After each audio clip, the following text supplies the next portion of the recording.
我是河北沧州人，大学毕业后应聘到昭苏来工作，这里空气好，景色美。听说机场再过几个月就可以投运了，我真的很期待。以后不管是回家探亲，还是接父母过来，都方便多了。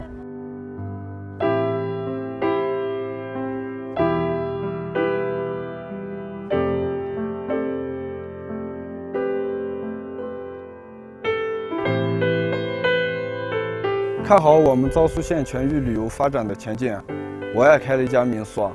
住宿的旅客都说，你们这儿太美了，就是交通有点不太方便。机场在一投运，昭县的通就太便利了。我相信我的民宿一定能红红火。